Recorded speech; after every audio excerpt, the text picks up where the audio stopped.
Hi, welcome to another video, and today I am filming my October book haul.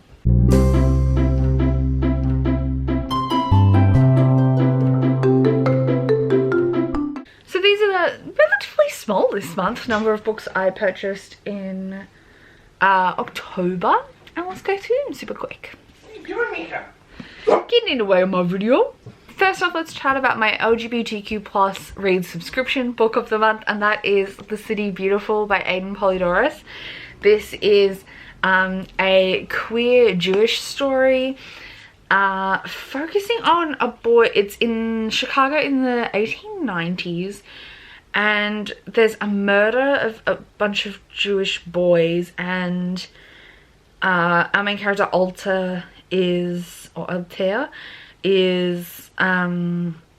trying to figure out what's going on and tracking down the killer before the killer gets them. Oh, and his best friend Yaakov. So following two Jewish boys in love, I think, as they meet guys as they hunt down the killer. I'm very excited about this. I was interested in it from the time I saw it on the cover reveal and synopsis announced on the LGBTQ plus reads blog, which is obviously run by Dahlia Adler, who runs the whole service. And so when it came around for the picks of this month, I was like, please, can I have that one? And she was like, yes, of course. It actually is looking much better now, but it did get a little bit water damaged. You can kind of see here, no, not me, the book. You can kind of see this like ink staining from the cover, but it got delivered on a day it was freaking pouring rain, and it was like not fully in my mailbox, so the box got really wet, but the book managed to mostly survive. It's just a little ink bled in some corners, a little bit crinkly. I don't think the actual text is bled at all, it's just like the spine dye, I guess. And on the actual, like, from the actual jacket, the hardcover. But I am so excited to read this. It is not going to be on my TBR for the rest of the year unless clear shit mystery prompts this will fit for, in which case I will definitely be reading it before the end of the year. Next up, some books I know I will definitely be reading before the end of the year, and one that I hope to read before the end of the year. First up, we have Pages & Co. The Book Smugglers by Anna James, which is the 4th Pages & Co. book, and I'm going to be reading this for Believeathon. If you've seen my TBR, you will have seen this already. And this is a middle grade about a girl called Tilly who can travel into books. And obviously this is book 4, and I'm very excited to be reading this for Believeathon. A book I'm going to be prioritizing as soon as Believeathon is over is The One Impossible Labyrinth by Matthew Riley. This is a signed copy with a book plate. I have met Matthew Riley a number of times before, so and my mum and I both have, and I messaged her saying, look, I got the new book and it's signed, and she was like, did he sign it in person? And I was like, no, it's a book plate. And she said, well, all the others we have signed in person, and he touched that book with his own hands.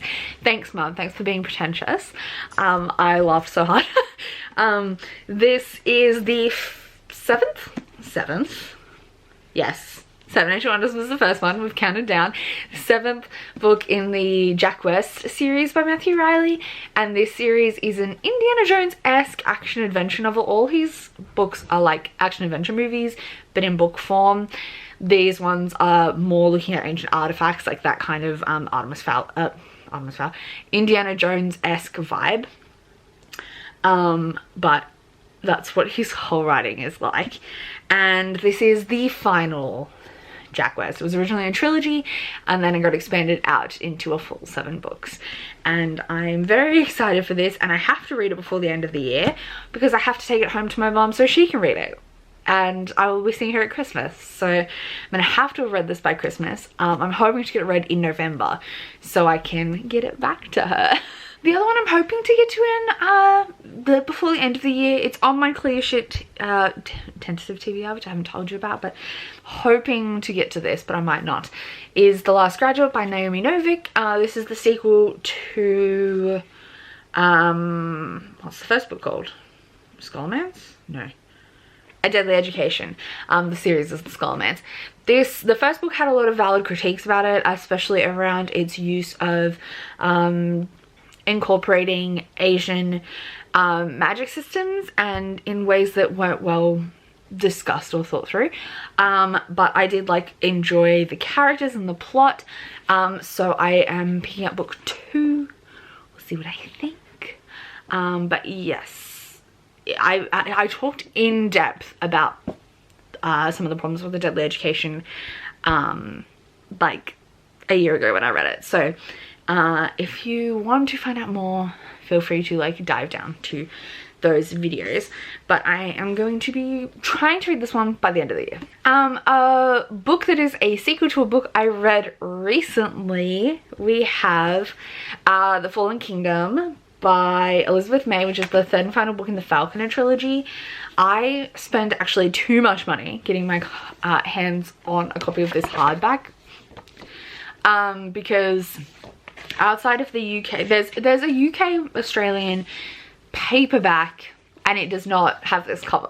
It's in my, like, it's fine, but it's a bit ugly, and it wouldn't have matched book 1 or 2. I have book 1 in a paperback of this cover, I have book 2 in the hardback like this, and so I had to find my hands on this version of the hardcover, which I think is like technically out of print or like really hard to find. There's not a lot available, and I ended up buying this off eBay. And I'm very excited to get to it. I like this series. It's pretty dark and gritty, and I'm really interested to see how the final book plays out. This is all about our main character Eliana, who is a falconer, which means she hunts fae and fairy. And yeah, book 1 was amazing. Book 2 took a really dark turn, but I enjoyed it overall, and I'm really excited to see how book 3 goes. And then we have a couple of, or 4 actually, new releases. We have The Keeper of the Night by Kylie Lee Baker, which is a Japanese inspired story. Our main character is half British Reaper, half Japanese Shinigami. And I have been obsessed with this idea since I saw this announced.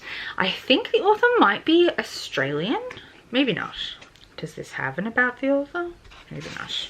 I just think this sounds amazing, and I have loved this cover and I'm just obsessed with it, so I'm very excited to read this. I'm not sure when it's going to happen though. Then we have Midnight in Everwood by M.A. Kuznia, or Maria Kuznia. I think Maria is a booktuber, I think, and she's released a middle grade which I'll be reading for Believathon, which is Ship of Shadows, which I have out on from my library. This is the first book I have purchased from her, and this is an adult fantasy.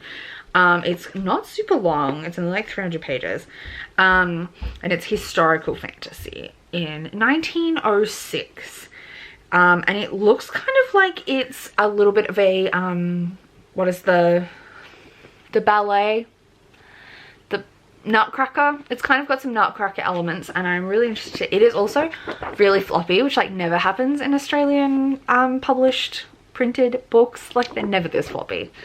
This is so floppy and I'm obsessed with it. We also have Jade Fire Gold by June C.L. Tan, which is another Asian inspired fantasy. This is about Anne, who's from a little village. I think she's no one with no past and no family, and Alton is a lost heir, his future stolen away as a child, and their lives collide. It's a slow burn romance with rich magic and shadowy intrigue, and I don't know, this just sounds so good. Look at the inside art too, like stunning. I am just really obsessed at the moment with mythological fantasy from across the world, and I'm obsessed with this. The US cover has a girl on the front and feels kind of middle grade-y to me, but I like it. This is a little plain, but I also like it, so I'm excited about this. Oh, and my battery's going flat, but we only have one more book to show you, and that is Vespertine by Margaret Rogerson. This is the start of a duology, and it's her 3rd book, and I literally know almost nothing about this except that she's the main character. Artemisia is someone who cleans the body of the dead, cleanses the bodies of the dead. And so it deals with death and ancient spirits, death magic, that kind of thing. And I've enjoyed everything I've read from Margaret Rogerson before. I'm a little scared though, because April picked this up like a week or so ago. I was really bored. She thinks she might just be in a fantasy slump, and that was why, like, she just wasn't feeling the vibes of this at the time. But I'm a little scared, so we'll see. I'm not sure when I'm going to get around to this, but hopefully it won't be too far in the future. Oh. Get down, you pesky little corner, you. So these are all the books that I picked up in the month of October. Let me know if you are interested in any of these. If you want to know my detailed opinions on any of them, any ones you think I should prioritize. And otherwise, thank you so much for watching. I'm not in focus, there we go. Thank you so much for watching, and I'll see you soon with another video.